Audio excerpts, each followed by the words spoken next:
সবুজ পাতার ফাঁকে ফাঁকে থোকায় থোকায় গাছে ঝুলছে লিচুর গুটি। আর মাত্র ২০ থেকে ২৫ দিন পর এসব গুটি পরিপক্ক লিচু হয়ে বাজারে আসতে শুরু করবে। শেষ সময়ে অতিরিক্ত পরিচর্যায় চাষিরা বড্ড ব্যস্ত।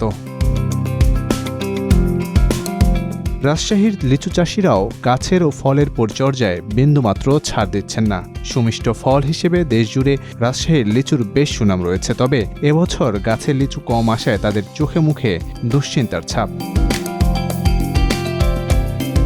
রাজশাহীর বড়বন গ্রাম এলাকার লিচু চাষি শহীদুল ইসলাম। ওই এলাকায় তার শতাধিক লিচুর বাগান আছে।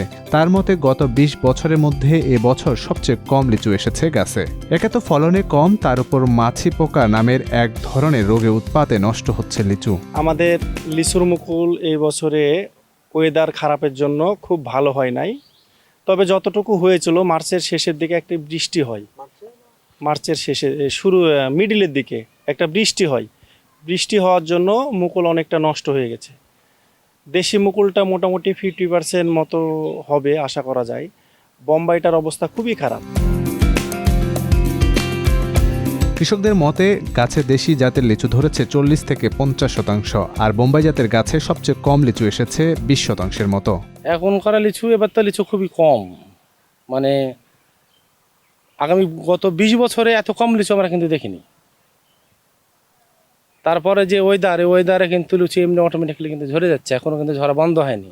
এ সময় তীব্র গরমের কারণে কৃষকদের গাছের গোড়ায় ও পাতায় পানি ছিটিয়ে দেওয়ার পরামর্শ কৃষি বিভাগের। এছাড়া গাছের গোড়ায় মালচিং করারও পরামর্শ দিচ্ছেন কর্মকর্তারা। যেহেতু এখন আপনার তাপমাত্রা বেশি আছে, এই তাপমাত্রা বেশি থাকার কারণে লিচুতে কিন্তু আপনার মাছির আক্রমণ হবে। সেই মাছির আক্রমণের জন্য আমরা কৃষকদেরকে ফেরোমন ট্যাপ ব্যবহার করার জন্য আমরা তাদেরকে পরামর্শ দিচ্ছি। রাজশাহীতে এবছর 530 হেক্টর জমিতে লিচুর আবাদ হয়েছে। উৎপাদন লক্ষ্যমাত্রা ধরা হয়েছে ৩,৯০১ মেট্রিক টন।